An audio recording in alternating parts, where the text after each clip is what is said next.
I know it. I know. I'm sure I'm right.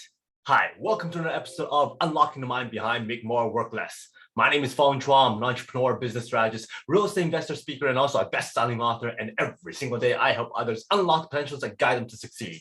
Today on Unlocking the Mind, we talk about another cognitive bias. And the reason why I do this show is so that we can better understand how our minds work, how to make better decisions, build stronger relationships, and of course, avoid certain cognitive traps. So for today's cognitive bias, I'm going to ask you a question. Have you ever gone and taken an exam, and after that exam, you go, you know what? I knew for sure I got that right. There's no way I got that wrong. I know, I'm sure. I'm 100% sure. Well, if you felt that way before, then you have pseudo-certainty effect.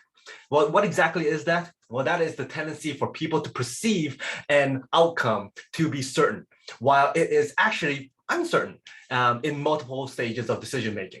So the thing is, sometimes we could be so sure about something, we just want to be confident in something.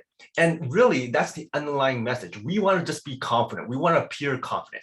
And sometimes when we keep on telling ourselves, we're right, or it can't be wrong, or I'm sure. Once we keep on saying that, we kind of reaffirm ourselves that we are right, to build up our confidence, to give other people that confidence in us, to make sure that, hey, you know what? I know what the answer is. I'm sure I'm doing the right thing, or I'm 100% sure that that is the right outcome. So we keep on giving ourselves that justification to be correct. And that is the pseudo-certainty effect. And sometimes that doesn't even occur to us for us even thinking about it. We're just doing it naturally because we want to feel confident. So how do we avoid that? How do we set ourselves up so that we're not always saying, hey, we're 100% sure, even if it may or may not be 100%. Sometimes things happen, we can't be 100% sure. So how do we avoid that? How do we avoid putting ourselves to a situation where people could come back to us and say, hey, wait, you weren't correct. You were wrong. This isn't right, and all that kind of stuff. So how do we set ourselves up to be more correct? So the thing is, we have to watch our language. Instead of saying we're 100% sure, or I'm 100% certain that this is correct, we should change those languages to I'm confident, because sure and certain is not the same thing as confident. You could be confident in something, but that does not mean you're 100% sure that you're correct. So therefore, once you start using those words, then you give yourself a little bit of the leeway.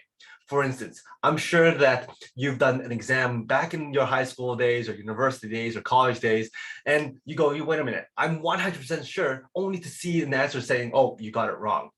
A study has been done where people were asked normal, simple questions, and they were asked, what do you think? Do you think you're correct? And they're like, I'm 100% sure I'm correct in that answer, only to be shown that they were actually wrong. Even after they were shown that they were wrong, they're still saying, no way, I'm sure I'm 100% correct. You must go check, get your facts checked. So the thing is, that pseudo-certainty effect affects all of us, and sometimes we just don't even know it. So the thing is, we just need to take a step back and just change our language. Instead of sure or 100% certain, we should change it to I'm confident. So that is the pseudo-certainty effect. And if you like this episode on Unlocking the Mind, please go back and watch some of my other episodes on Unlocking the Mind. And of course, we have a lot of other shows, the Peak Potential Success Show, the Make More Mind Bites, and the Master Mind Bites that's up every single week. So until next time, thank you very much for your likes, subscriptions, and your comments. I love seeing those comments. And until next time, today is the day to unlock your peak potential. I'll see you later.